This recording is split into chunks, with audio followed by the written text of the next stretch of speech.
estamos grabando. Vamos grabando. Muy buenas tardes a todas las personas que están acá presentes. Agradecemos mucho que con este día tan caluroso, a esta hora, en este tiempo, estén acá presentes. Se nota que es algo que a todos nos convoca.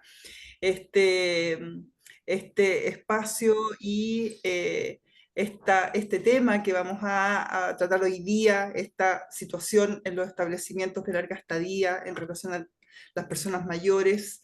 Eh, Nosotros como Comité de Acceso a la Justicia y Derechos Humanos de las Personas Mayores del Colegio de Mediadores, todos los meses hacemos un conversatorio en distintos temas que abordan las necesidades, derechos, situaciones, sentires, todo en relación a las personas mayores, que es algo que queríamos compartir con todas las personas que nos quisiesen escuchar.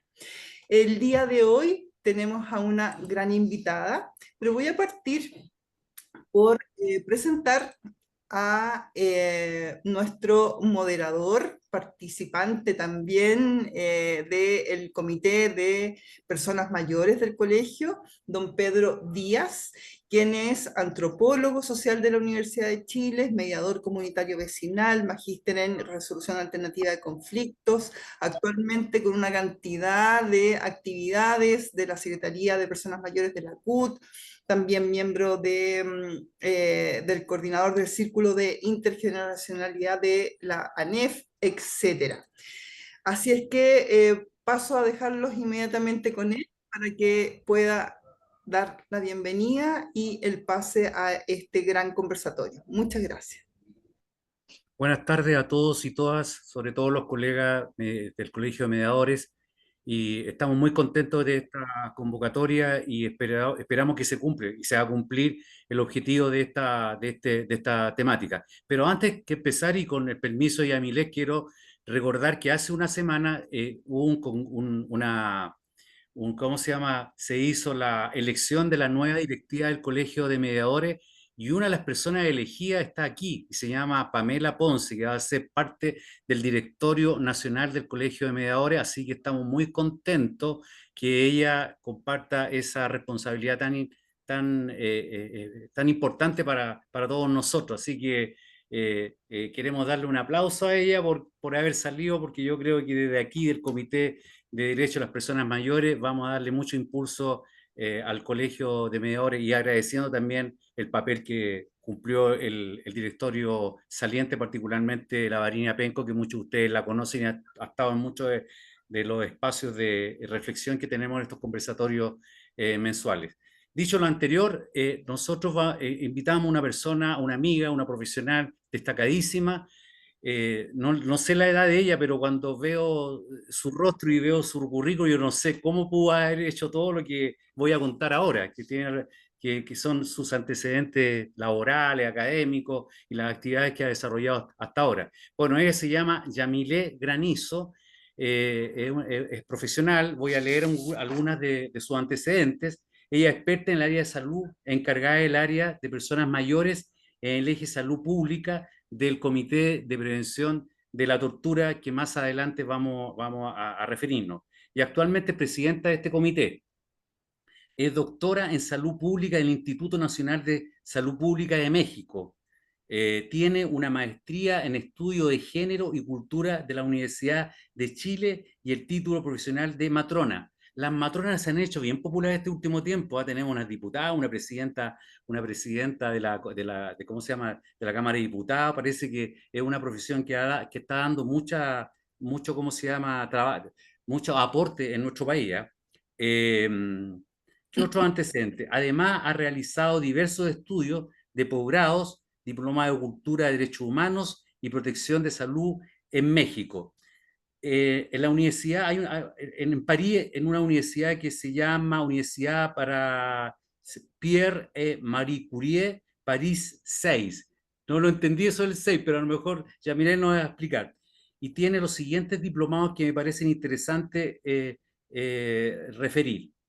Tiene un diplomado que se llama Desarrollo Social, Salud Comunitario. El otro es de Educación para la Salud y otro que se llama Desafíos y especificidades de infecciones por VIH en las mujeres en la universidad, en esa misma universidad. Y lo otro lo voy a leer en forma literal. Dice que tiene bastante experiencia laboral en consultorías independientes en la Organización Panamericana de la Salud, que todos conocemos, la OPS.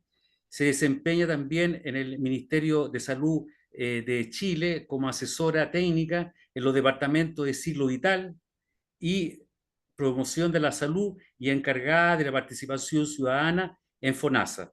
Además, fue encargada de los servicios clínicos en APROFA. Paralelamente, ha sido investigadora en la Universidad de Santiago de Chile y profesora de pre y posgrado en el Instituto Nacional de Salud Pública, eso es el INSP, entiendo, de México, la Universidad de Talca y la Universidad de Concepción. Posee amplia experiencia en el diseño de implementación de políticas y programas de salud de la mujer, diversidad sexual, población migrante y PMG de género, entre otras.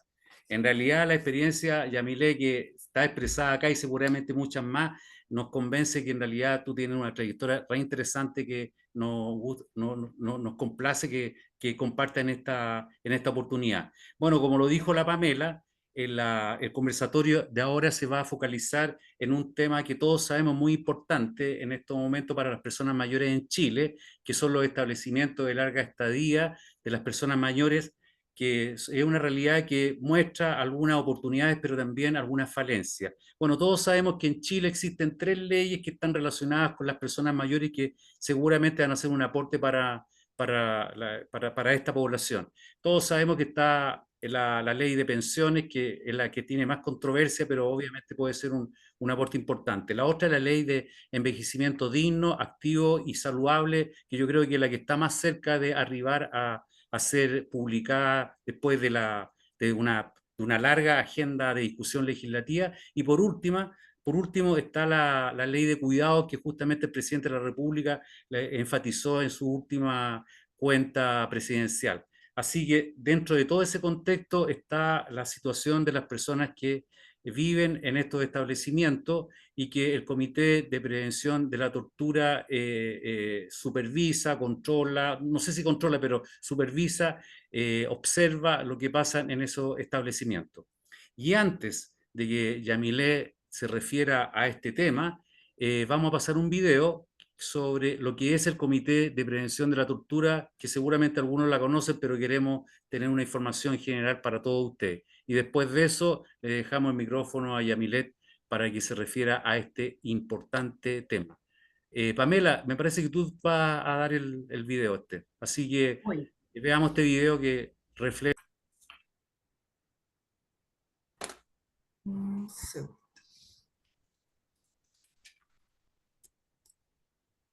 ¿Sale o no sale? No, es que, ¿sabes qué? No, no sé por qué, pero ahora no me aparece para poder Aparece. compartir.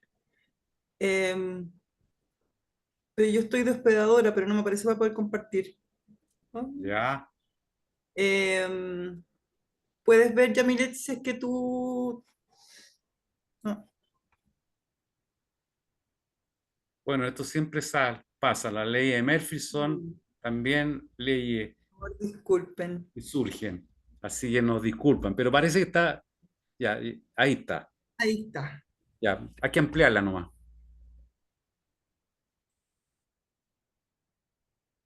Hay que amplificarla y ahí estamos bien.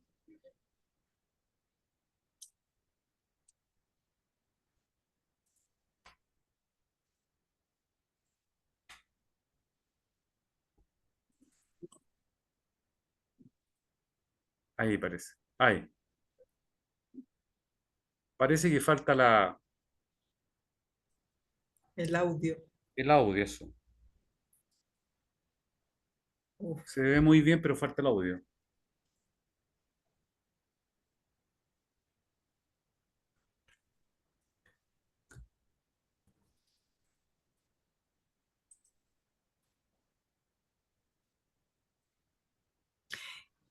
Yamilet, déjame intentarlo yo. Les pido disculpas, por favor. Son cosas técnicas que pasan. Deja de compartir. Voy a verlo yo. por favor. Sal tú de compartir. Ya. Ya. Bueno, lo vamos a hacer como siempre. Yamile va a hacer la exposición y después hacemos las preguntas. A pesar que Yamile me dijo que podíamos hacer las preguntas entre medio. Así que ¿Se ve ahí? sí se ve. Ahí sí, ahora sale con audio. Con el fin de reforzar la importancia de avanzar hacia la prohibición absoluta de la tortura, en diciembre de 1984, Naciones Unidas promulgó la Convención contra la Tortura y otros tratos o penas crueles, inhumanos o degradantes. A este esfuerzo se sumó posteriormente la promulgación de un protocolo facultativo, destinado a fortalecer las atribuciones de los Estados en la materia, enfatizando la protección de las personas privadas de libertad. Chile ratifica este protocolo en diciembre de 2008.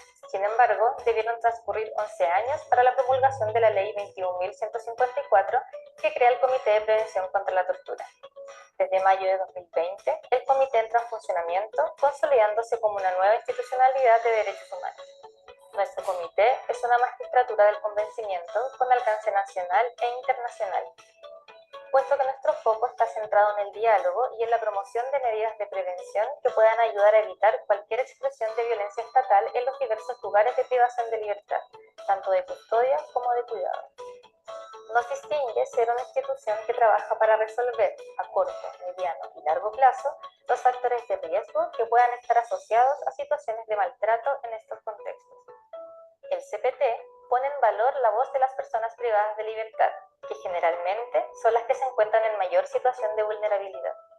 Nuestra metodología de trabajo, a través de visitas periódicas no anunciadas a distintos recintos, nos permite conocer en profundidad las dinámicas de las instituciones.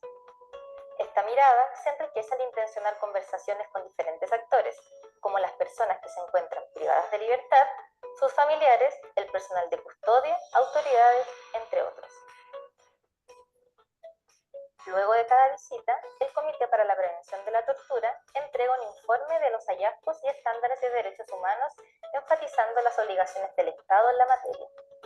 Así, se identifican las brechas y los desafíos, pero también se ponen en valor aspectos positivos que promueven un trabajo con perspectiva de derechos humanos.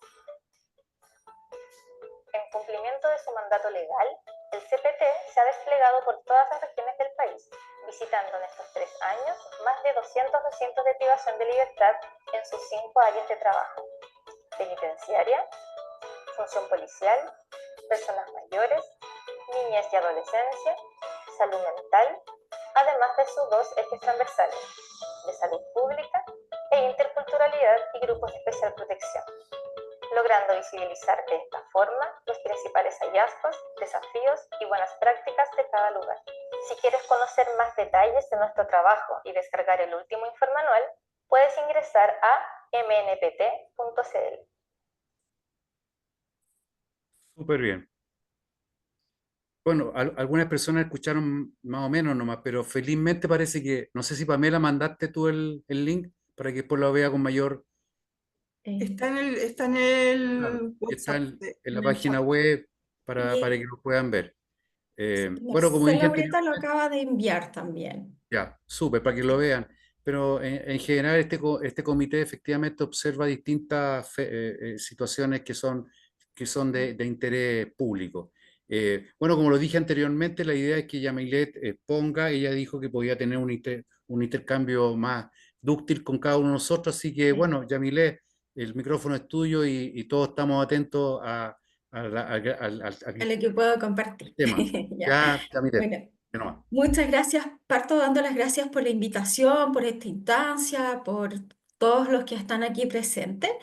Y quiero sí de inmediato hacer una aclaración de intereses, ¿no? En el sentido de que puede parecer a lo mejor que estudié mucho, pero perdón, todos los efectos sé un poquito de un pedazo chiquitito de las cosas, ¿no? Eso le pasa a uno cuando vuelve a ser muy especialista en los temas.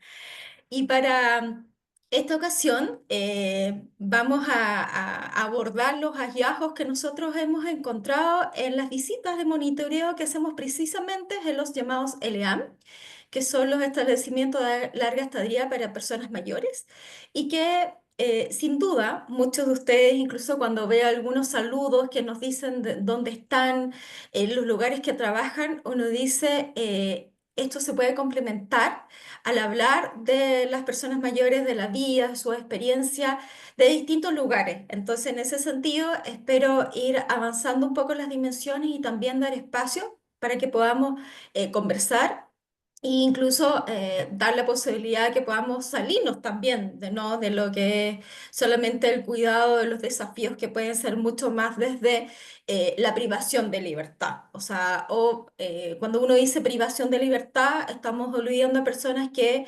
están bajo cuidado o custodia del Estado. Entonces, uno incluso puede ver cómo viven las personas mayores en distintas instancias. Entonces, voy a compartir una presentación.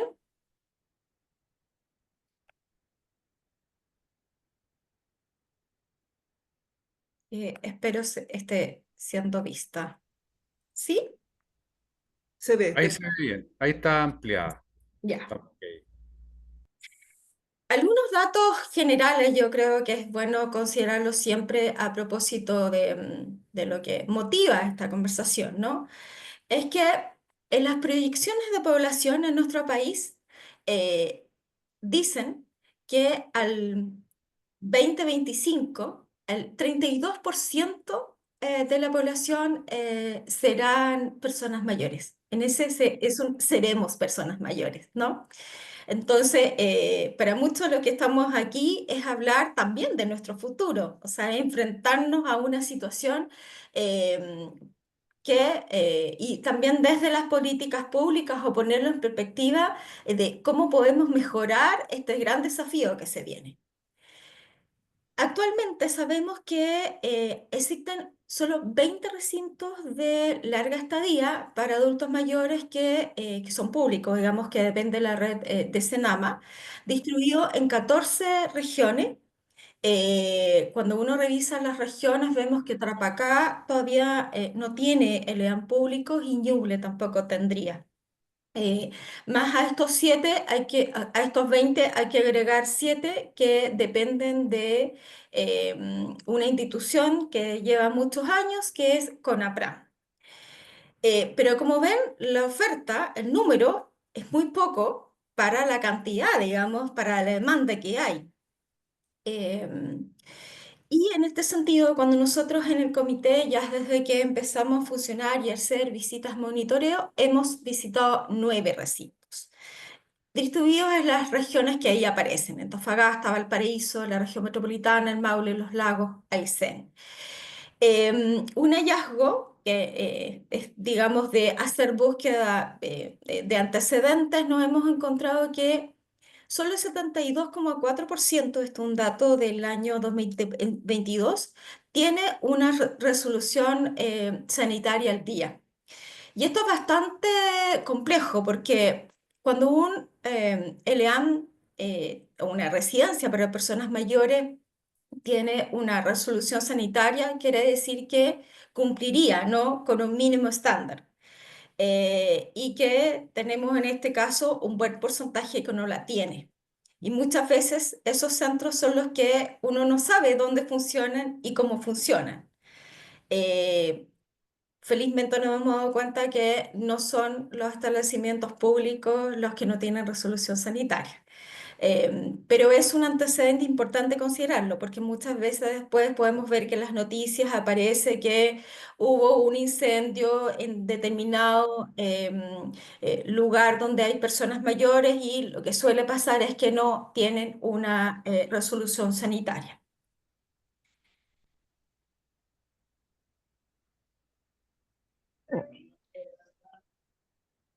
¿Qué monitoreamos? ¿Para qué monitoreamos los establecimientos de larga estadía? El comité lo hacemos para conocer la situación en que viven las personas mayores, con la idea de detectar factores de riesgo que sean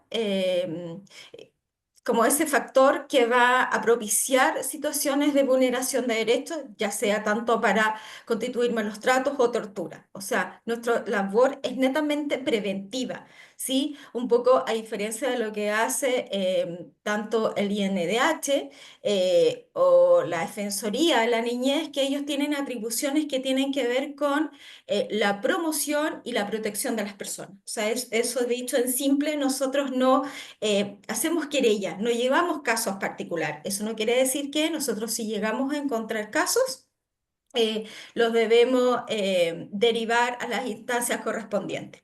Pero nuestro trabajo es principalmente preventivo. ¿Y por qué no llevamos también nosotros las querellas? Porque no podemos ser al mismo tiempo persecutores y a la vez intentar establecer un diálogo, digamos, para hacer mejoras respecto de las situaciones que encontramos. Entonces, ¿qué monitoreamos? Cuando nosotros hacemos monitoreo al trabajo de campo, en general nos desplazamos como un equipo grande, los LEAM, de distintas disciplinas y en base a entrevistas tanto a las personas que residen, a las personas que trabajan en distintas funciones, observamos también las actividades que realizan, observamos las dinámicas, observamos también la infraestructura y además pedimos una serie de información. Vamos a, como decía el video, a elaborar un informe que da cuenta de las dimensiones que aparecen y que voy a ir contándoles los hallazgos una a una. Entonces, ¿qué hemos encontrado en nuestras visitas? ¿Qué hemos visto en régimen y actividades? En este sentido, bueno, encontramos que todos tienen talleres y actividades recreativas, ¿no? De distinta índole. El problema es que terminan siendo a veces limitadas y poco frecuentes. O sea, en muchos casos también no responden a las preferencias de las personas que allí viven. Uno puede decir en simple, uno ve que las personas son levantadas, sus medicamentos han sido administrados, están bañaditos y los sacan a tomar sol y se pueden quedar toda una mañana en un patio eh, conversando entre ellos, si es que tienen la posibilidad de conversar, digamos, que también a veces sabemos que varía el nivel de dependencia que puedan tener las personas.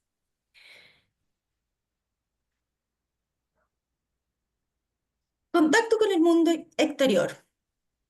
Bueno, esto es un tema que incluso excede a los establecimientos de larga estadía, pero observamos mucho aislamiento social y familiar que es frecuente a esta edad.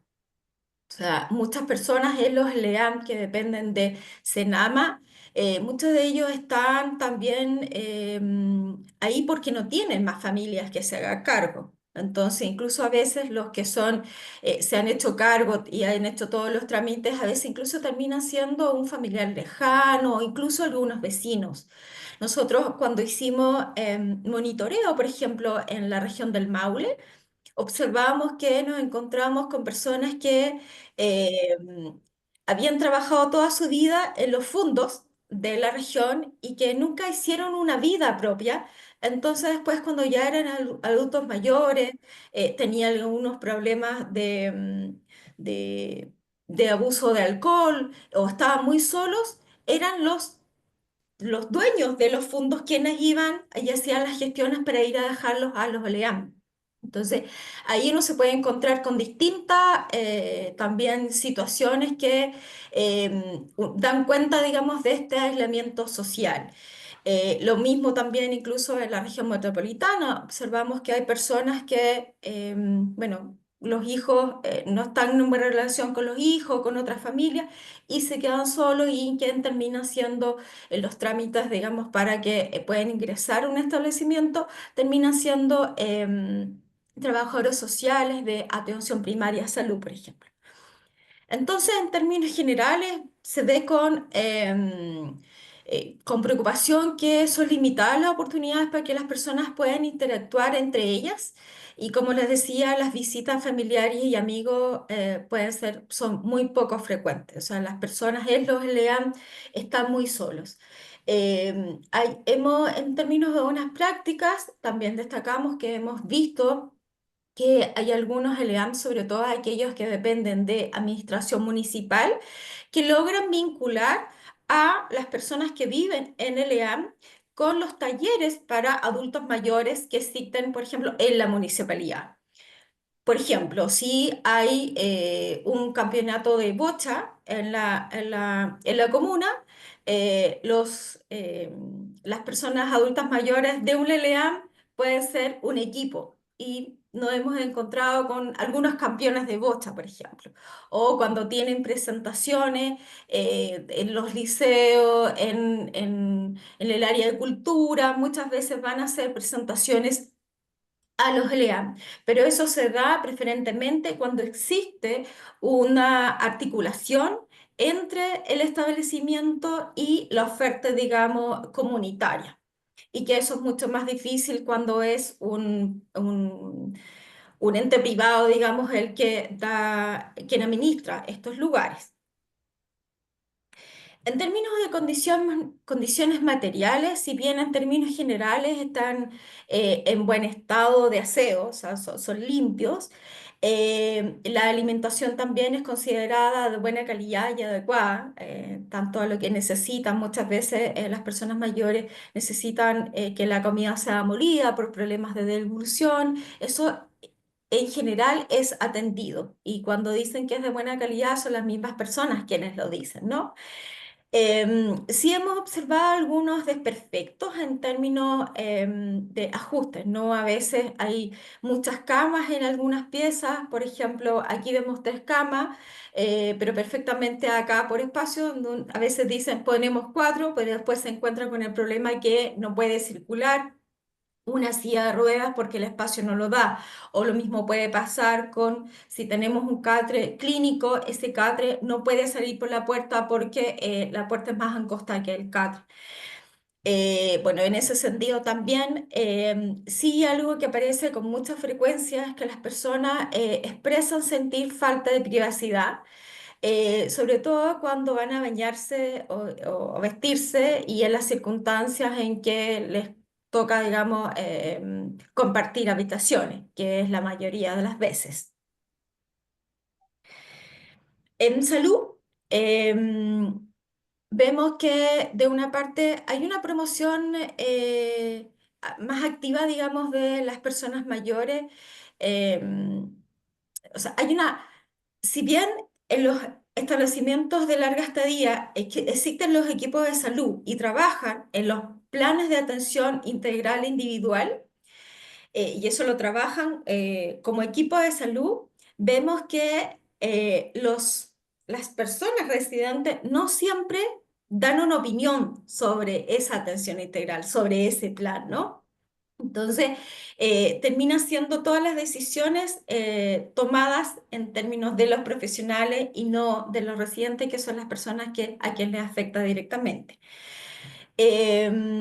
Y hay una queja que, si bien uno ve que hay una articulación con atención primaria, con la red de salud en términos generales, escuchamos con frecuencia que las personas mayores señalan que no siempre son como escuchados o atendidos en la necesidad que tienen. O sea, muchas veces ellos nos dicen, no, es que me dejan de lado, me vuelven a dar un paracetamol y yo pienso que es porque no soy prioritario, porque soy una persona mayor.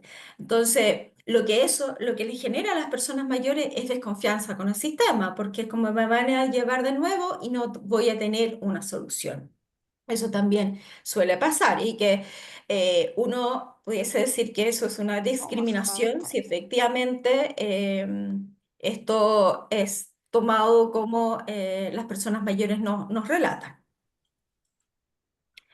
Sobre las medidas de protección, o sea, ¿qué hacemos para proteger a las personas que están a cargo del Estado? Y que hay que recordar que cuando tenemos a alguien a cargo y en ese sentido cuando somos funcionarios públicos o cumplimos una labor pública, tenemos que respetar los derechos humanos. En este caso no tenemos que maltratar y ni menos torturar.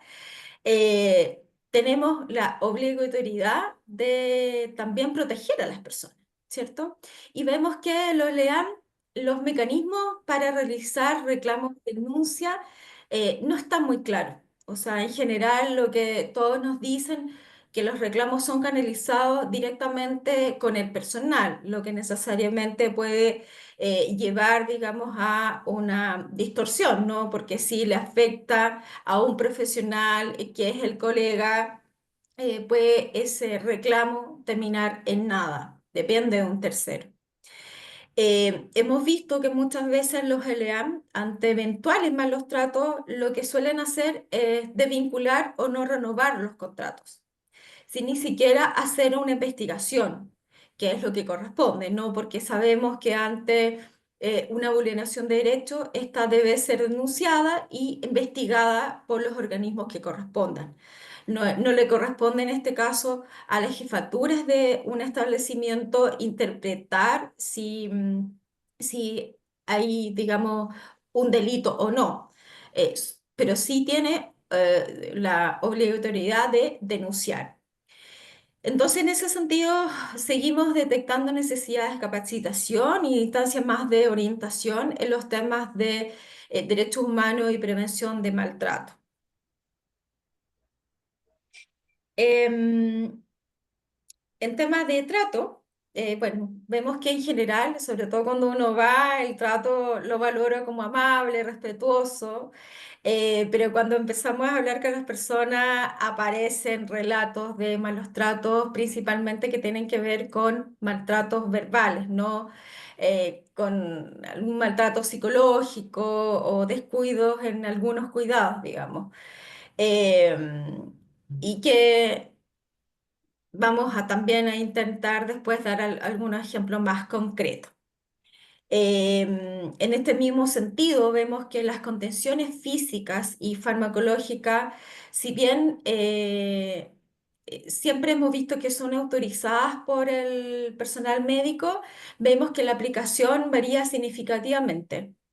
Hay lugares en donde se utiliza muchísimo y se utilizan, digamos, con la lógica de que las personas no se pueden caer de la cama, pero también no siempre tiene el debido cuidado de poder soltar a las personas porque las contenciones, sobre todo las físicas, tienen una regulación clara de cómo deben ser cuidadas, ¿sí? En términos de que hay que controlar signos vitales, hay que verificar que no hay en escara y tampoco es que una persona pueda estar contenida todo el día. Por ejemplo, eso está claramente normado.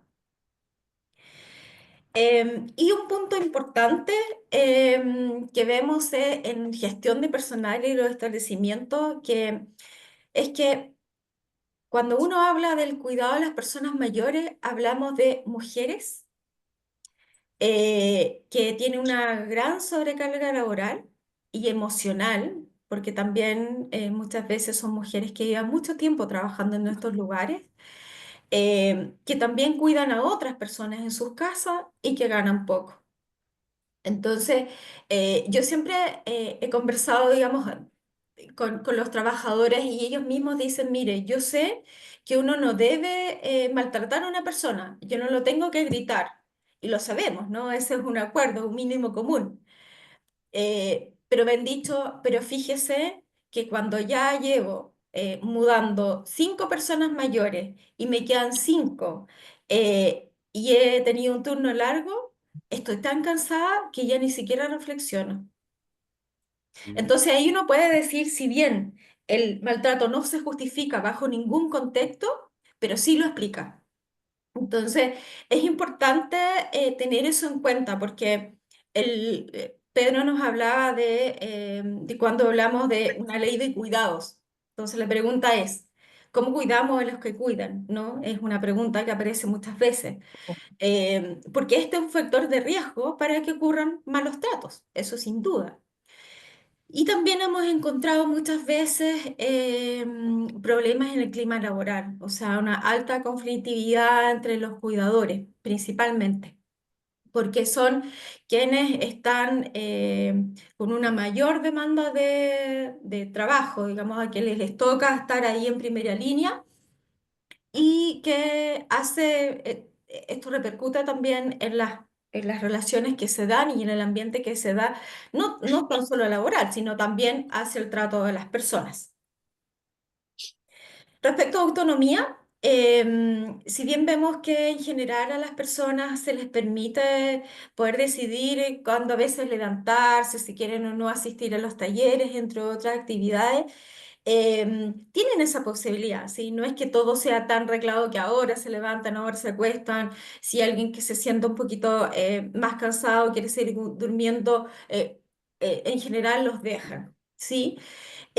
Lo que sí es muy limitado es el permitir, digamos, que las personas tengan una vida afectiva y sexual, ya sea con sus parejas o con otras, o sea, con cónyuge u otras personas del recinto, porque son muy pocos los lugares en donde reciben a matrimonios, por ejemplo.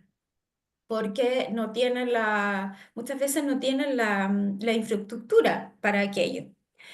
Vemos como problema que tienen las personas en los LEAM escasas posibilidades de participación política y una queja que aparece desde ellos, ¿no? Es como ellos sienten la responsabilidad de votar y no siempre los llevan por distintas razones, digamos, no siempre pueden concretar, digamos, ese derecho.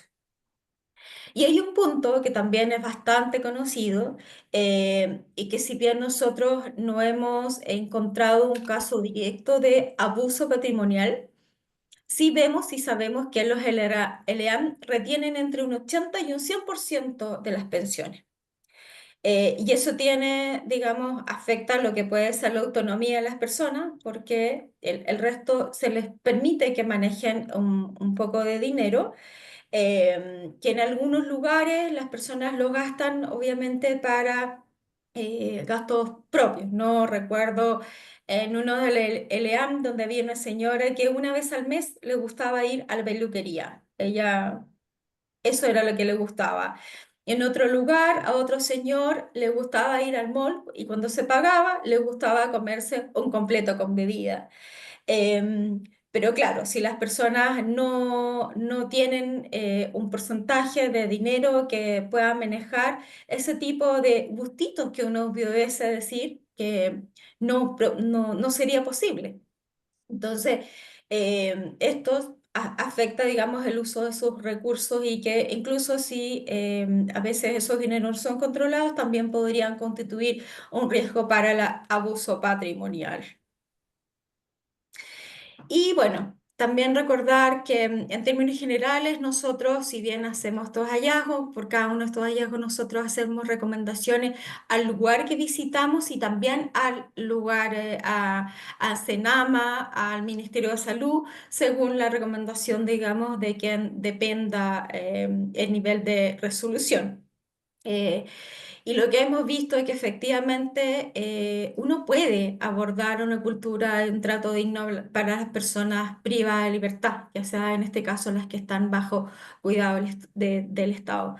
Pero es cierto que también es una tarea que se construye a diario, en distintos niveles y también con distintos niveles de comprensión, porque no podemos solamente pensar, por ejemplo, que el trato digno se da solamente en términos relacionales, sino el desafío es poder abordarla desde todas las dimensiones que les comentaba. Incluso desde aspectos mucho más también estructurales, que eran los primeros que nos advertía Pedro. En ese sentido, ¿qué pasa con las pensiones?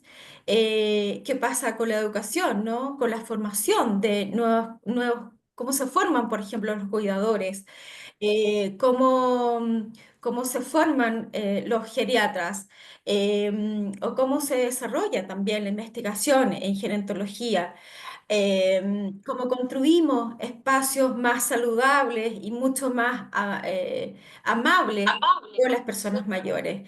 Entonces ahí uno puede enumerar distintos desafíos que tenemos como país para poder enfrentar esta nueva forma de vida que, como dije al inicio, muchos de nosotros vamos a enfrentar muy pronto. Muchas gracias. Muchas gracias, Yamilet. Ha sido resumido pero muy contundente. Además, las dimensiones que planteaste, que entiendo entendido son 8, reflejan en gran parte lo que está pasando con estos ELEAM, los que están más institucionalizados de alguna manera.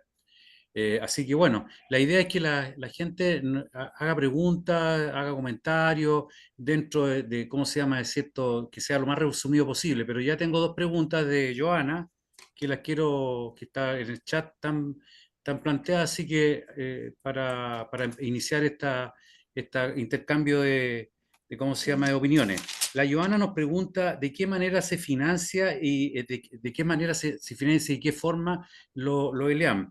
Y la otra pregunta que hace, eh, frente a la situación de negligencia, ¿quién interviene?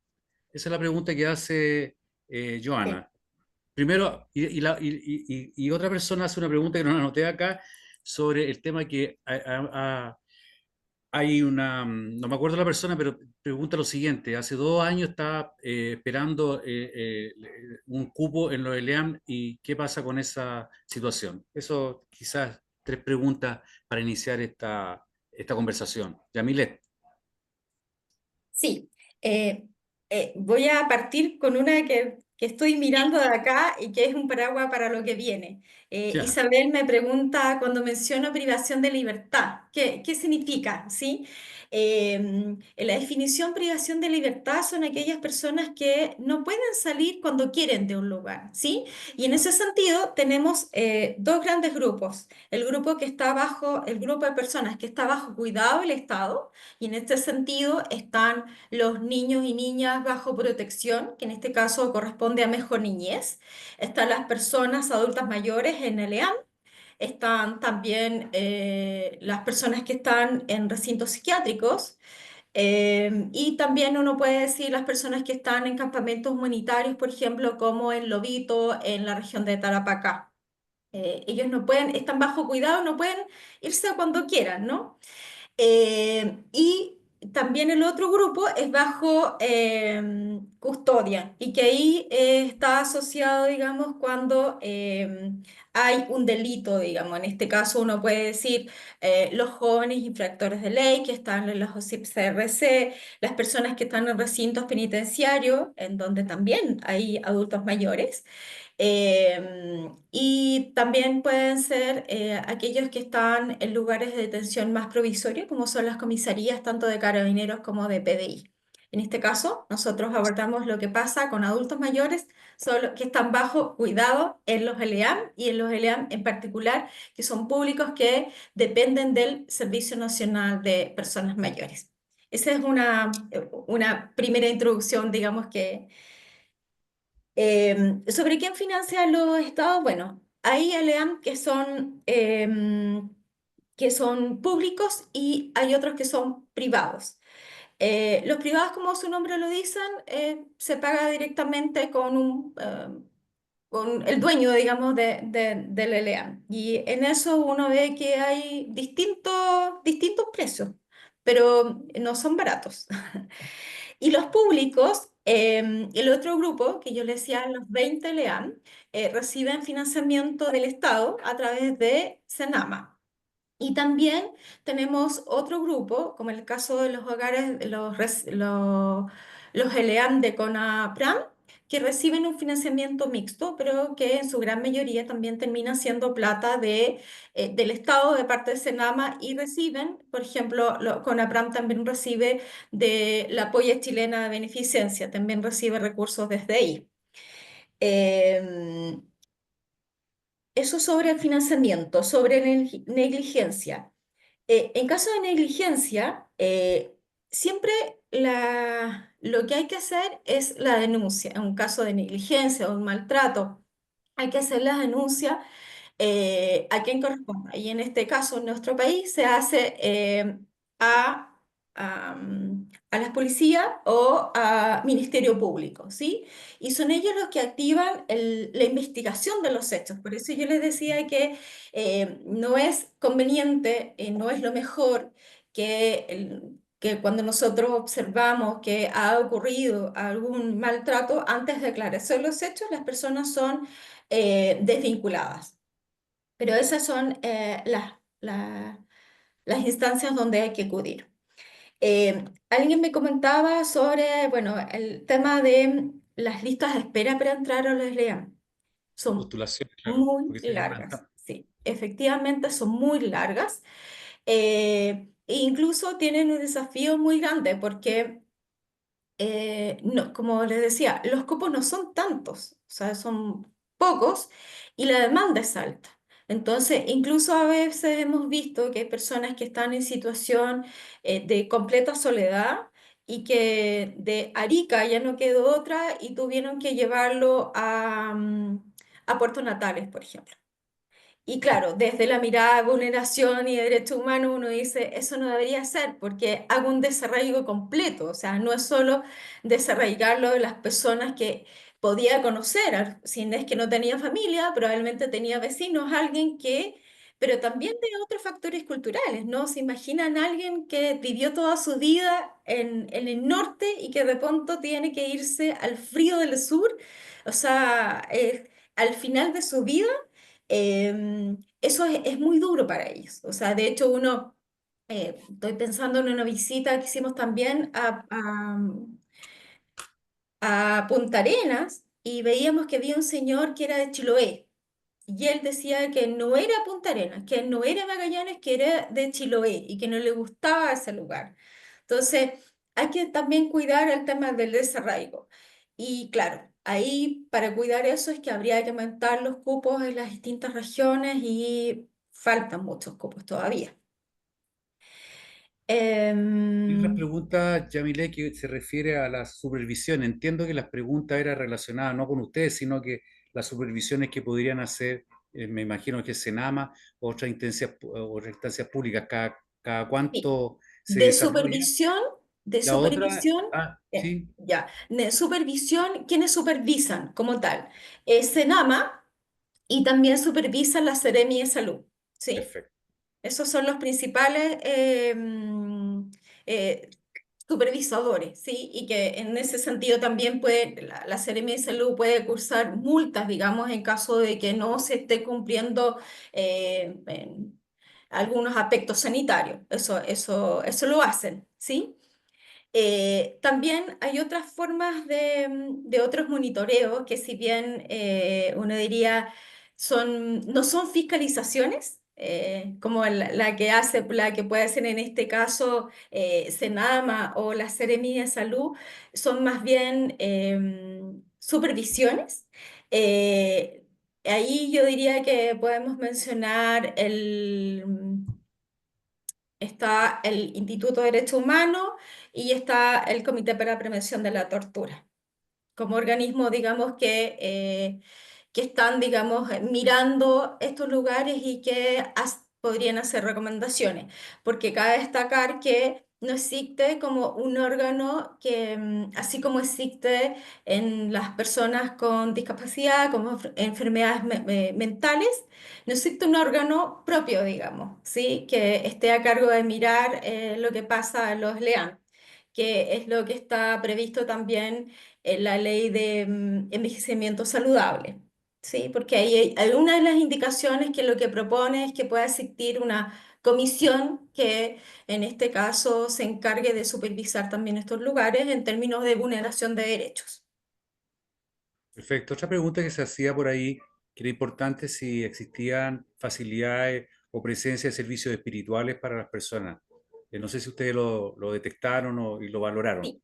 Cuéntanos. Sí, en general existe y en general son principalmente, bueno, varía un poco, pero en general son las propias iglesias, o sea, que van a hacer visitas y yo diría que las más presentes son la iglesia evangélica, son los ¿Ya? pastores evangélicos que van más seguidos incluso que los católicos.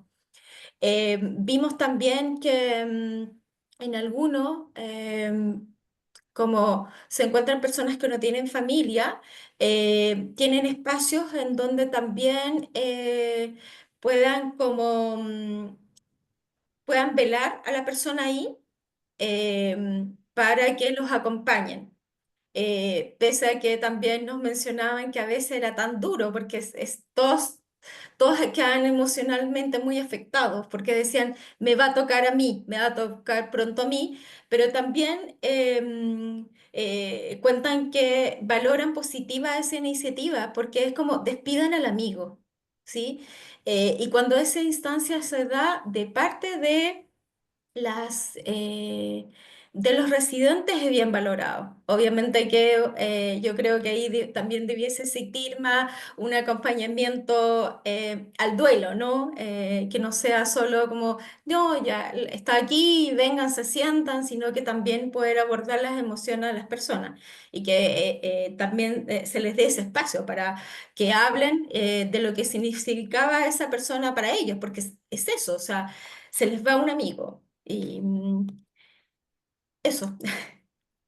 Ya, hay otra pregunta que se hace que seguramente podemos generalizarla, que dice si la gente tiene propiedades puede ingresar a esta OLEAN y a lo mejor referirte quizás a cuáles son los requisitos primordiales que se colocan para que las personas ingresen a esto y obviamente referirnos si tener una propiedad es una contraindicación, una limitación. Eso, Yamilet. Sí. A ver, si les digo que me sé de memoria todos los requisitos, no me los sé. Ya. ¿Sí? Em, lo que sí sabemos que lo primero es tienen que tener una evaluación, digamos, de las capacidades, ¿no? Porque dependiendo de la dependencia es que también si es que pueden entrar a algún hogar, sobre todo, como les decía, de la región, porque las listas se manejan en términos regionales. Eh, si hay una persona que tiene propiedad, lo más probable es que no pueda, porque también los LEAN públicos están pensados para las personas que tienen menos recursos, ¿sí? Y que en general son aquellas personas que están solas, que no tienen como una gestión de recursos para poder pagarse un lugar, ya sea una persona, un cuidador directo o una residencia, digamos, privada. Entonces se hace más difícil. Pese a que, claro, uno ha visto casos en donde son extremos, que si bien tenían su casita y no tenía nadie que los cuidara, pero son muy pocos los casos, son realmente excepcionales en Perfecto. los LEAN públicos. Hay otra pregunta que hace, me parece, tengo, quisiera hacer cuáles son las causales y mecanismos de, claro, de ingreso que tú te referiste ahora. Y otra persona, Eugenia, ¿es posible encontrar grabaciones de este encuentro ya que se pudiera ingresar desde un inicio allá? Eso, la Pamela tiene que responder frente a eso. Respecto a Iris pregunta, ¿se ha implementado talleres de acuerdo a las facultades de las personas, las características, me imagino, sanitarias, salud mental, como por ejemplo manualidades? Sí, yo mencionaba que se implementan talleres, también están de acuerdo al nivel de dependencia que tengan las personas, porque, bueno, nos encontramos a veces con lugares en donde hay muchas personas que están postradas, ¿sí? Y ¿Ya? que en términos de talleres no es mucho lo que se puede hacer con ellas, porque están, digamos, en su cama todo el día y entonces hay un cuidado más directo como en cama, ¿sí? Cuando nosotros hacemos recomendaciones en ese sentido, siempre intentamos decir que se le estimula a la persona, que se le informe qué está pasando en el exterior, más allá solo de los cuidados físicos, ¿no? Que se les permita que otras personas que son más autovalentes puedan ir a visitarlo para que no se quede solo. Pero los talleres grupales terminan siendo pocos y dicen que sí faltan. O sea, vemos que se hacen esfuerzos de terapeutas ocupacionales, de los psicólogos, pero no siempre son suficientes, terminan siendo pocos. Sí. Ya. Oye, si quieren hacer preguntas directas, coloquen la manito nomás, pero yo me voy a atrever a hacer una pregunta que... Pedro, disculpa, Solange de Bits tiene la manito levantada hace rato. Ya, Solange, dale tú primero y después yo le hago la pregunta a Yamilet. Solange. Gracias. Sí, yo estaba preguntando por los mecanismos de ingreso y las causales, Ya. porque preocupa saber que efectivamente hay una privación de libertad. Yo entiendo, corríjanme si estoy equivocada, pero una vez que una persona ingresa a un ELEAM, no puede llegar y salir si quiere a las 10 de la mañana a comprar para la esquina, ¿ya? Entonces, o tampoco puede llegar y salir al cine, ¿no es cierto? Entonces, existiendo una privación de libertad, lo cual es grave, es para cualquier persona grave estar privado de libertad, ¿no es cierto? ¿Cuál es el mecanismo y las causales de ingreso? ¿Es la misma persona la que firma un contrato cediendo su libertad, entregándola? No entiendo. O sea, he leído la legislación y todo, pero igual quería dejarlo planteado. Bueno, una de las condiciones que se necesita para ingresar a un ELEAM es que la persona dé su consentimiento, ¿sí? No, eso es elemental, ¿sí? Y en ese sentido, aunque la persona esté, digamos, que no pueda como que alguien nos diga un poco con las facultades alteradas, hay que asegurarse que la persona comprenda la decisión que se está tomando, ¿sí? Que la práctica no es fácil, pero es una de las condiciones que la persona esté de acuerdo con irse a vivir a un ELEA. Y efectivamente las personas no pueden llegar y salir. Y eso también depende mucho de las posibilidades, las salidas también dependen mucho de la posibilidad de recursos que tienen los distintos establecimientos en cuanto a personal. O sea, por ejemplo, vemos que logran coordinar, por ejemplo, como les decía, la ida a la peluquería, la ida a comercio completo, la ida a un paseo, pero no es fácil, les cuesta mucho porque eh, además muchas veces las cuidadoras de hacer todo lo que es el aseo, preocuparse de dar los medicamentos, ver las comidas, las salidas requieren una gestión que también es de tiempo y recursos que muchas veces tampoco tienen. Entonces, y Claro. ahí incluso cuando uno dice, hemos preguntado, ¿las personas pueden salir, por ejemplo, si tienen familia, en fechas importantes? En general nos dicen, sí, las dejamos, pero no se las llevan.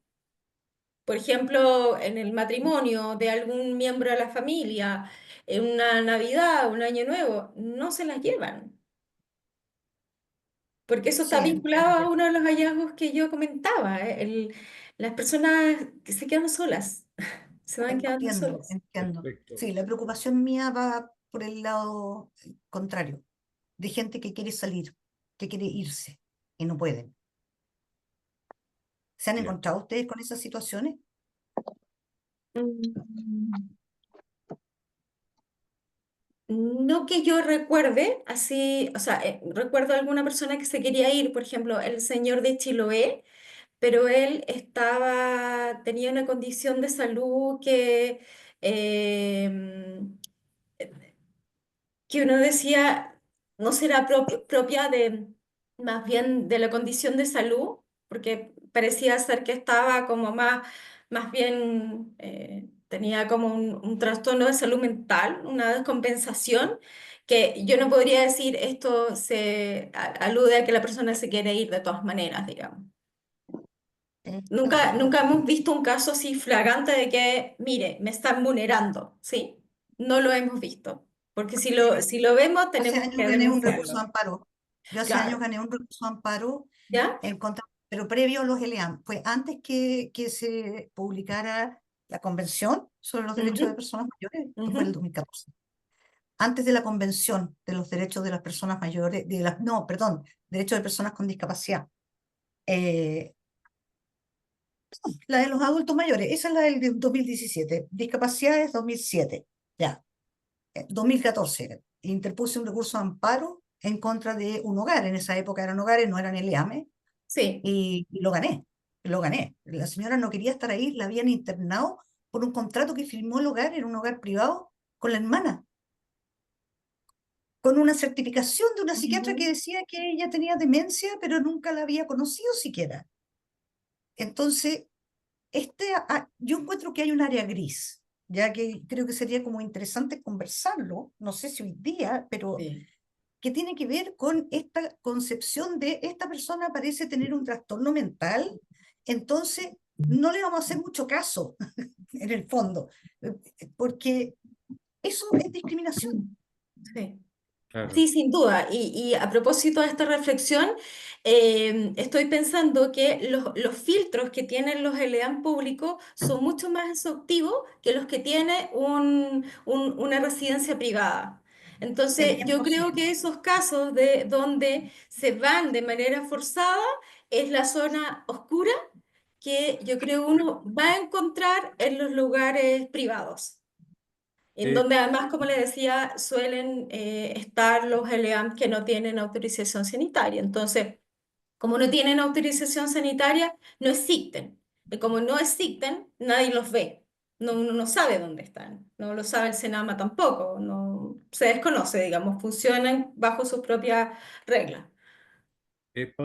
Hay tres preguntas más, Yamilet, de Alonso. Alonso dice, ¿qué posibles facilidades para que, que salud, que pueda dar salud, me refiero al Ministerio, me imagino, para abrir nuevos LEAN para fundaciones, entendiendo que hoy construir uno por decreto cuesta 600 millones?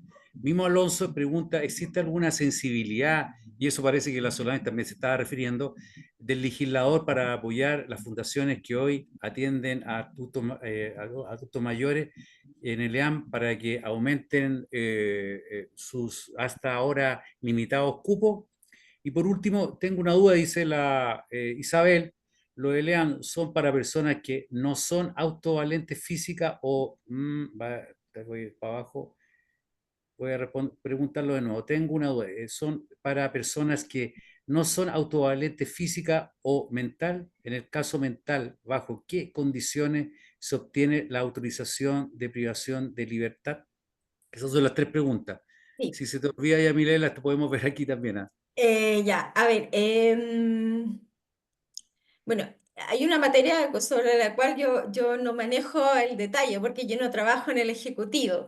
Sí, Claro, yo imagino que en el desafío de tener más plazas, el Senama ha establecido necesidad de aumento presupuestario. Porque lo que hemos visto también, y que desde lo que Senama dice, se están quedando con algunos prestadores, sin algunos prestadores. Por ejemplo, el Hogar de Cristo tiene la intención de dejar de tener el EAM y solamente quedarse con los centros diurnos. ya. Y esto se debería a que el financiamiento que recibe es muy bajo, ¿ya?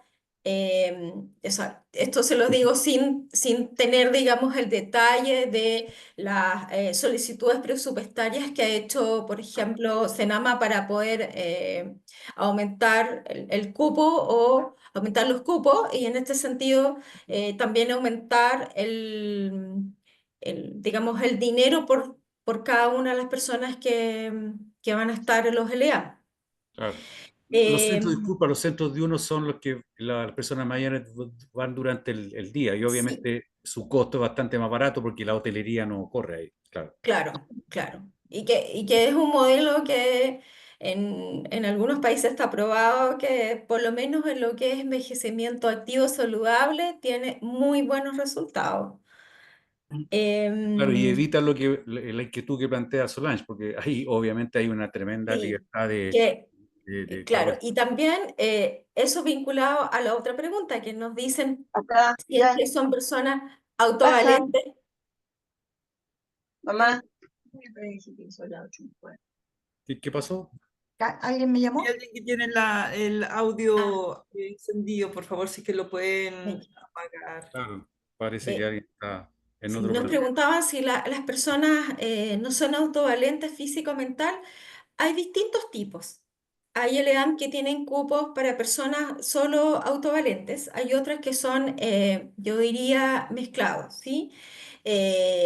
Y bueno, en general uno lo que ve es que cuando no son plenamente autovalentes, obviamente que tienen problemas a veces de movilidad reducida o también muchos casos de problemas de demencia, bueno, que se acompañan también con el correr de los años, digamos. Entonces ahí tienen mayor dependencia. Ahora, cuando hay personas que tienen mayor dependencia, obviamente que se requieren mayores recursos para atender a esas personas porque necesitan de más cuidadores para hacerse cargo. Entonces, y esos cupos también son mucho más reducidos que para las personas que son más autovalentes. Y sobre la sensibilidad de los legisladores, bueno, la pregunta que fue, ¿qué piensas tú? Todos tenemos alguna opinión respecto a eso, pero quizás tú puedas ser particular. Sí, ahora, eh, yo vuelvo a insistir que la sensibilidad no es solo legislativa, Ya, ¿sí? Es de todos, ¿sí? Es como las capas de las cebollas, creo yo, ¿sí? Porque si uno empieza a ver los hallazgos, a pensarlo y ponerlo en perspectiva, nos dice como sociedad cómo nos preparamos para, esto va a ser, yo que soy salubrista digo un problema de salud pública, que lo tenemos instalado y sobre el cual tenemos que aprender a proyectarlo. Entonces, cuando uno dice lo voy a proyectar, en ese sentido es como el primer peldaño. ¿Cómo hacemos como sociedad para envejecer de manera activa y saludable? O sea, cómo uno puede decir, las condiciones laborales que hoy día tenemos, cómo nos afectan en el envejecimiento, los espacios urbanísticos. Tengo un árbol, tengo una plaza cerca, tengo un lugar de espacio comunitario donde pueda juntarme con otras personas. Tengo actividades culturales, cómo está la cohesión social, cómo están nuestros amigos, cómo están las relaciones efectivas que tenemos. Entonces ahí uno puede decir, en eso hay distintas responsabilidades, ¿no? Tanto individuales, comunitarias, colectivas. Y en términos así más sociales, uno dice, pareciera ser que tenemos un problema sobre el cual no lo vemos, no, como que no somos conscientes de ese problema. Y vuelvo a señalar lo que decía al inicio. ¿Qué pasa con las pensiones? ¿Qué pasa mm, con la educación? ¿Qué pasa con el trabajo? Porque incluso vamos a ser una sociedad que va a tener una gran composición de personas mayores y que vamos a ser mucho más, vamos a estar todavía más activas, vamos a tener que salir a los 60, 65 años, ¿hasta cuándo vamos a trabajar y en qué condiciones? Son preguntas que son partes de la conversación, ¿no? Y en el inmediato, efectivamente, vemos que necesitamos más lugares mm, para que las personas tengan cuidado y puedan vivir, digamos, una vida también, em, em, una buena vida, yo diría. ¿Sí? Y no lo quiero decir en términos saludables, porque la salud también es variable. El concepto de lo que es saludable para uno no es para otro. Yo diría una buena vida. Y que no sea esa caricatura que a veces uno se queda con una imagen de estar en un lugar que puede ser como limpiecito donde tienes comida, pero que no haces nada durante el día y en donde también faltan los afectos. claro. Y esos afectos que pueden venir, como les decía, de otras personas adultas mayores en un sistema más comunitario, de los amigos o de la familia también se está presente. Entonces uno dice, claro, yo creo que no siempre le va a echar la culpa a los legisladores. Em, pero yo creo que también hay que hacer el debate social, ¿ah? Esta conversación es necesaria, porque así podemos ir diciendo cómo también construimos opinión sobre el tema. Porque yo ahora estoy hablando solamente de los LEAM, pero ¿qué pasa con los clubes de personas mayores? ¿Qué pasa con las personas mayores que viven en sus casas? ¿Qué pasa con las personas mayores y el acceso a las nuevas formas de comunicarse. Incluso un tema que, bueno, yo por mi formación profesional siempre la miro. ¿Qué pasa con la vida afectiva y sexual de las personas mayores? Que también muchas veces lo que yo veo es que en los ELEAM es un tema que no se habla y que cuando algo resulta bien es solamente en base a voluntades. Y en términos generales terminamos pensando que, bueno, que la sexualidad, que la afectividad y que el placer es solamente de los jóvenes, cuando en realidad la sexualidad es una historia que nos acompaña toda la vida y sobre la cual tampoco hablan. O sea, y tanto es así que no hablamos que hasta hace poco tiempo las cifras sobre VIH y ITS nos advertían que había un aumento de las ITS en personas mayores porque habían sido un grupo que no había sido sensibilizado con las campañas de prevención. Y obviamente que siguen teniendo una vida sexual activa, pero no lo vemos. Y no lo vemos como sociedad y tampoco se ve desde los tomadores de decisión. Entonces yo creo que el desafío es de varios. A lo mejor cuando ya estemos todos más viejitos, ahí nos vamos a dar cuenta, pero quizás va a ser un poco más tarde. Mm. Hay manitos, Sí, sí, hay Pedro. dos manitos. Mira, solamente la sugerencia que sea la pregunta más concreta, a pesar que nosotros nos entusiasmamos con hacer opiniones, bueno, pero eso está bien. No sé si era pregunta, si era primero Joana o Alonso, pero como estás primero, Joana, acá en el cuadrito, te dejo a ti, Joana. Alonso no te va a enojar. Así que, Gracias. Joana, tú por favor, haces la pregunta y después seguimos con nuestro amigo Alonso. Dale nomás. Gracias. Yamilet, en el caso de la mediación, ¿cómo entra la mediación o en qué se puede ocupar la mediación dentro de estos sistemas?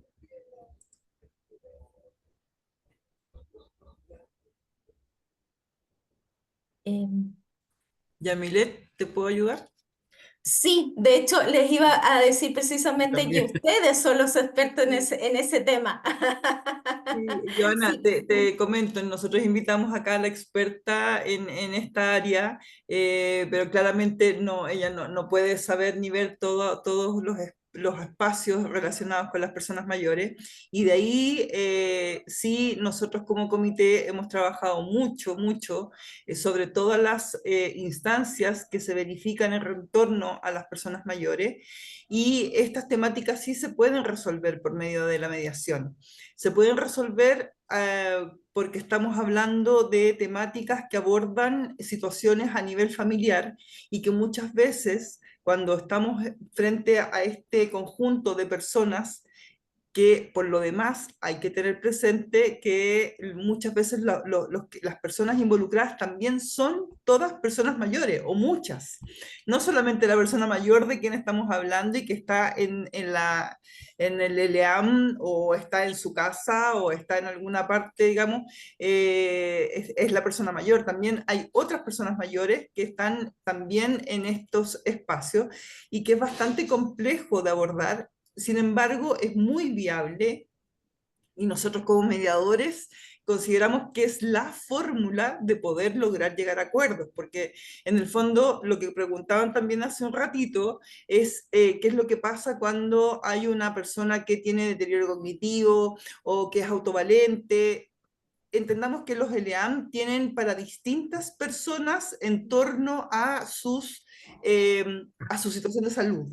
O sea, yo puedo ser una persona mayor y ser absolutamente autónoma y por lo tanto yo puedo voluntariamente, como decía Yamilet, bajo mi manifestación de voluntad, ingresar a un ELEAM no hay ningún inconveniente con eso.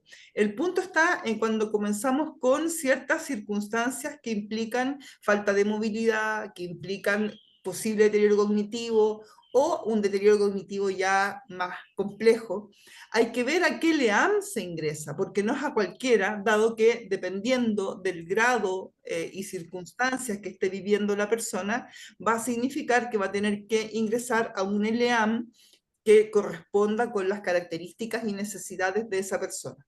Bajo estas características y bajo este concepto, entonces los hijos, en este caso, muchas veces muchos nietos también están vinculándose mucho con las personas mayores, se ponen de acuerdo para poder verificar cuál es la mejor situación en torno a la persona mayor y dónde puede estar mejor. Muchas veces, y en estas mediaciones que se realizan con toda la familia, primero, como mediador, nosotros lamentablemente, no digo lamentablemente porque es una fórmula bastante interesante que hemos logrado avanzar en torno al procedimiento. Claramente los principios de imparcialidad y neutralidad son bastante poco viables que los abordemos, entendiendo que vamos a estar en pro de los derechos de la persona mayor, sobre todo cuando está en una situación de deterioro cognitivo complejísimo. Tenemos que velar por sus derechos, ¿ya? Y en ese sentido se verifica con cada uno de los participantes de la familia cuál es la mejor opción que tiene cada uno para efectos de aportar. Me han tocado muchas veces en que incluso los nietos se hacen cargo de las personas mayores y los hijos, por ejemplo, uno va a cuidarlo los fines de semana, el otro como tiene un poco mejor situación económica, se pone, digamos, con un tema económico más fuerte, se van compensando todas las situaciones de la familia para efectos de poder ir resolviendo la situación de la persona mayor. Y cuando ingresa efectivamente a un establecimiento de larga estadía, también se hace por esta vía, entendiendo que tiene que quedar con un apoderado, que tiene que quedar, ojalá, con muchas de la familia o con todas, como también decía Yamilet, porque en este momento, y sobre todo cuando están con deterioro, es importantísimo el afecto. Es importantísimo el afecto que reciban de la familia, porque eso implica que van a poder estar en una condición de mayor tranquilidad, con una emocionalidad y una espiritualidad más fuerte, y eso les va a ayudar para ir estableciéndose internamente de alguna forma. Eso, no sé, Joana, si es que tienes alguna consulta más concreta, tal vez en relación al tema. Sí, lo que pasa es que a mí me quedaba la duda porque si el LEAM es como una red de apoyo, ¿no? Son redes que uno tiene que tener conocimiento como mediador para, en un caso de una mediación que te soliciten. A eso no me quedaba claro si ellas tenían dentro de lo que es los establecimientos LEAM, tenían mediaciones que ellas mismas, digamos, sacaban de ahí para poder entregarlas, digamos, al colegio o a alguna otra institución, digamos, donde existieran mediaciones, ya sea licitada o sea privada. A eso me refería. Pero ya entendí que es como una red de apoyo, digamos, para nosotros tener el conocimiento de dónde ir. Muchas gracias. Claro, solamente para complementar, disculpa Alonso, yo creo que justamente aquí se genera justamente un desafío para el colegio, porque efectivamente la idea es que donde existen personas se puede hacer mediación. Ese es un principio que todos nosotros conocemos. Por lo tanto, en el buen vivir, en la buena convivencia pacífica y la posibilidad de aplicar resoluciones colaborativas de conflictos, obviamente se puede hacer en los ELEAM, y yo creo que ahí podríamos tener un contacto con la gente del SENAMA para que se incorpore esta forma de resolver los conflictos, porque obviamente en los ELEAN deben existir conflictos. De hecho, de alguna otra manera, Yamilé lo planteó en algunas dos o tres dimensiones que se evalúa. Y la otra cosa, que un dato, con la Varinia y el Comité de Prevención de la Tortura incorporamos la idea de la mediación penitenciaria. Imagínense, un lugar más duro, más violento, y pudimos hacer una capacitación para los gendarmes oficiales, para los profesionales, para la gente que trabaja directamente con las personas privativas de libertad. Si es posible hacerlo con las personas privadas de libertad en estricto rigor y duro, con mayor razón podemos hacerlo en esta población. Así que yo creo que ahí se abre un espacio como desafío para nosotros. Eso nomás. Alonso, por favor, tu pregunta.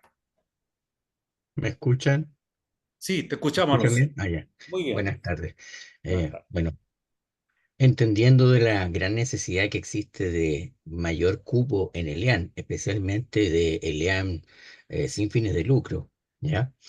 Claro. En el caso de Yamilé, no sé si tú has visto en algún momento algún estudio que tienda a morigenar o de alguna forma darle prioridad a la calidad del servicio que entrega un ELEAN, ¿ya? Más que el cumplimiento de los decretos de infraestructura. ¿Por qué digo yo esto? Porque hoy día más de un 50% de los ELEAN que existen son clandestinos, ¿ya? Sin resolución.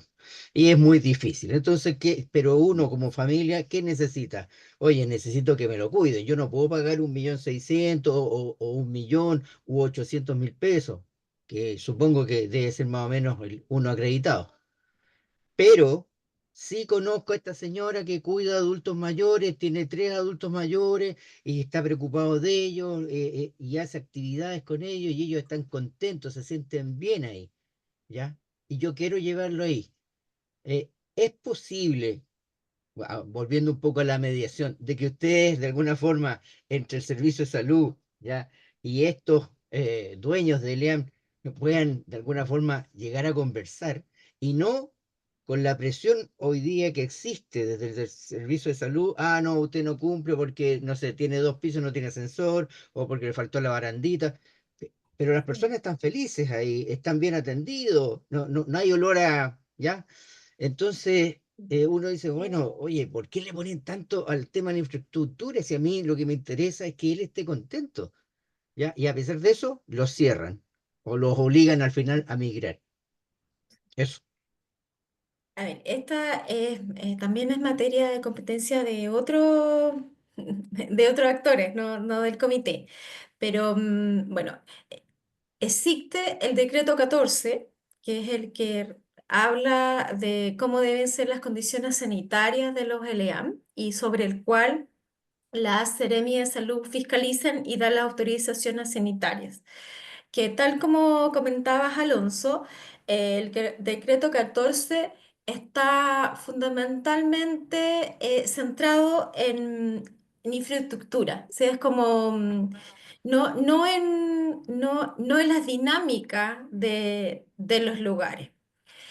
Con miras a actualizar el decreto 14, el año 2022 se actualizó y salió el decreto 20. Y el decreto 20 tenía como objetivo actualizar estas, como decir, estas condiciones sanitarias, pero que fuesen todos estos requerimientos que estuviesen en consonancia con lo que dice la Convención de los Derechos Humanos de las Personas Adultas Mayores. Y bueno, ¿qué ha pasado? Que a pesar de que se aprobó, no ha podido entrar en vigencia. Y no ha podido entrar en vigencia principalmente porque dicen que el hacer ese tipo de mejoras requiere más recursos que no están. O sea, porque eh, cuando uno dice, no es solo mejorar infraestructura, también es mejorar condiciones laborales, porque hay que hay que aumentar el número, por ejemplo, de cuidadores por el número de personas que está ahí.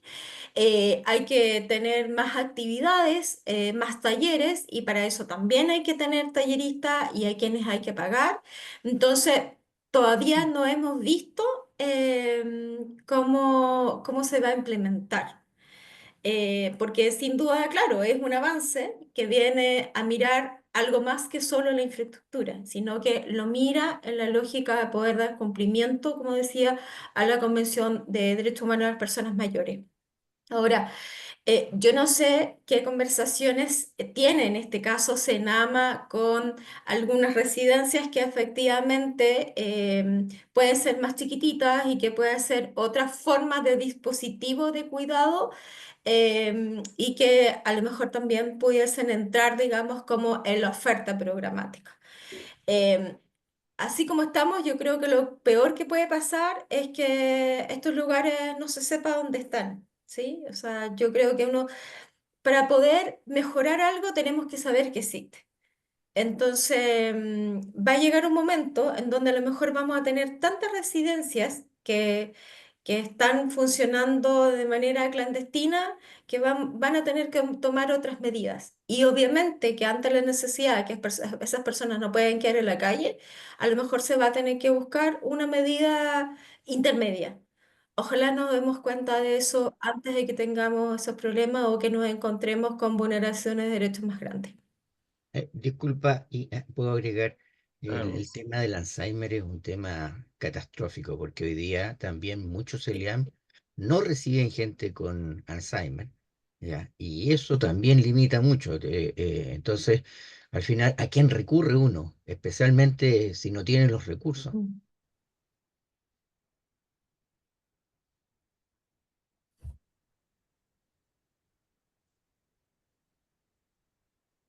Yamilet. Bueno, sí, solamente hay que complementar que el Alzheimer es una de las causas y quizás la más importante de demencia en las personas mayores. Claro. Porque también hay otras, ¿sí? Que tienen que ver con a otro tipo de deterioro, y que sin embargo, bueno, se dan en la adultez mayor. Entonces, como parte también del envejecimiento, y cuán preparados estamos para vivir con personas con demencia, o incluso yo voy a decir, vivir con demencia, no sé si ustedes se lo han preguntado, yo me lo he preguntado cuando fui a ver la película de recientemente de Alberdi, que uno dice, ¿qué haría yo si tuviese demencia? ¿Qué me gustaría, cómo me gustaría vivir? ¿Me gustaría saberlo? ¿No me gustaría? Habría que preguntarse también, ¿no? Me da la impresión, Pamela, que, bueno, como se está retirando más gente, que sería quizás razonable, porque si queremos seguir hablando, en realidad podemos hacerlo, pero por varias horas más, porque en realidad este tema en realidad es fundamental. Así que no sé qué les parece, que lo podemos dejar para acá y podemos obviamente generar una segunda encuentro, que a lo mejor invitamos al Senama, porque una persona me dijo, ¿y por qué no invitaran al Sename? Entonces yo le dije, lo que pasa es que es mejor tener una sola persona para generar una discusión más dúctil, más abierta, porque si tú tienes muchos invitados, generalmente uno se queda escuchando nomás y no se pregunta. No sé qué les parece a todos, Pamela, que tú eres la anfitriona número uno, que, Bueno, que muchísimas gracias. Yo creo que igual ya estamos como en la hora. Efectivamente, como ustedes señalan, esto da para mucha conversación, para miles de temas, se van abriendo ahí distintas temáticas. Y hagamos una cosa, invitemos a alguien de Senama, te dejamos cordialmente invitada, Yamilet, y cordialmente invitados a todos, para que en el próximo conversatorio del mes de diciembre, a pesar de que estamos ya último mes y todo aquello, pero a todos nos interesa y así aprovechamos de despedir. Por favor, les pido que lo podamos hacer porque hemos estado todo el año con nuestros conversatorios que son con mucho cariño para ustedes, así que podemos invitar a alguien de Senama para que podamos seguir conversando y no solamente de este tema, sino que como ustedes han podido ver, hay miles de temas que en relación al tema de los derechos de las personas mayores, como es los derechos de autonomía, de independencia, de acceso a la justicia, de, bueno, principios como dignidad, obviamente, participación, etcétera. Entonces son muchas las temáticas que podríamos verificar y que sería muy, muy interesante poder juntarnos, así que desde ya los dejo invitados para el jueves, el primer jueves de diciembre, para que nos volvamos a juntar en este espacio y podamos seguir conversando si les parece. ¿Todos inscritos para el primer jueves de diciembre? sí, de todas maneras. Oye, Pamela, ¿me puedes dejar dar un avisito que es complementario? Para el 21 hay una invitación también, que la protagonista no es nada menos que Pamela Ponce, pues, de la corporación. Lo que pasa es que yo coordino el comité de intergeneracional de la NEF y organizamos un encuentro para la próxima semana donde vamos a hablar de la situación del envejecimiento, los derechos humanos, a partir del trabajo que se hace en la Corporación de Asistencia Judicial, donde Pamela está a cargo. Yo creo que sería interesante que ustedes pudieran estar ahí. Les vamos a mandar el link y eso para el 21 a las 3 de la tarde, me parece. Tenemos que Sí, confirmarlo. a las Y 3. eso podría ser entre medio también para después tirarnos para diciembre, para invitar a la gente del Ujú. Senama. Bueno, el término de esto lo hace la Pamela, pero yo le agradezco a todos, sobre todo a Yamile y a todas las personas que estuvieron atentas en esta temática tan importante. Yo creo que una buena radiografía de la situación de las personas mayores es saber qué es lo que pasa con los ELEAM, tanto institucionales, los formales, como también los que quizás tenemos que hablar en otro momento sobre los clandestinos que efectivamente se están generando en forma preocupante en Chile, pero bueno, es un reflejo de la necesidad del cuidado en nuestro país. Pamela. tú sigue. Bueno, muchísimas gracias. Me adhiero a las palabras acá de mi compañero. Muchísimas gracias, Yamilet. Y muchísimas gracias a todos los que han estado acá. De verdad que ha sido muy bonita la convocatoria. Las preguntas excelentes. Y los dejo invitados desde ya para el día 5 de diciembre para que nos juntemos acá nuevamente en este espacio y podamos seguir conversando. En la invitación, cuando uno manda la invitación, hay un link de inscripción. Les pido que por favor se inscriban porque así les llega en forma inmediata a ustedes el link para ingreso posterior al día, digamos, a la convocatoria y posteriormente les llega la grabación también. También cuando uno se inscribe hay un espacio donde uno puede hacer preguntas. Tal vez sería interesante que nos pudiesen también dejar esas preguntas, a ver si es que podemos recolectar. Hemos hecho todo el año distintos espacios de tanto del legislativo, la convención en torno a las personas mayores, geriatría, el tema de deterioro cognitivo, hemos hecho un montón de mediación también. Entonces, la verdad es que sería maravilloso que ustedes pudieran dejarnos las preguntas para que podamos hacer un cierre bonito en diciembre, porque este comité de verdad lo hace con muchísimo, muchísimo cariño a las personas mayores y también, obviamente, a ustedes. Así que nos vemos, por favor, el 5 de diciembre nuevamente y un gusto, una vez más. Muchas gracias. Muchas Muchas gracias. gracias por la invitación. Gracias. Que estén muy Gracias. bien. Gracias. Estamos Chao. viendo luego. Que Chao a estén muy todos. bien. Muchísimas gracias.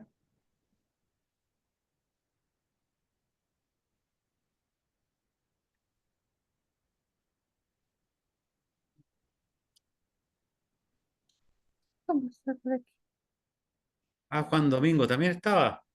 Sí, pues. Eh, Coloca una foto guapísimo. Claro.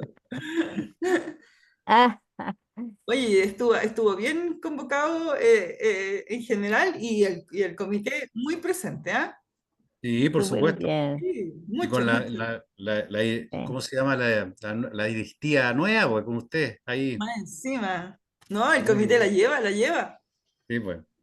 Sí. Ya, Ya, entonces nos vamos.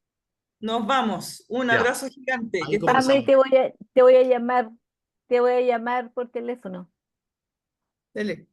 Besos. Ya, que Besos, estés muy bien. chao. ¿Ah? Chao, Chao. chao.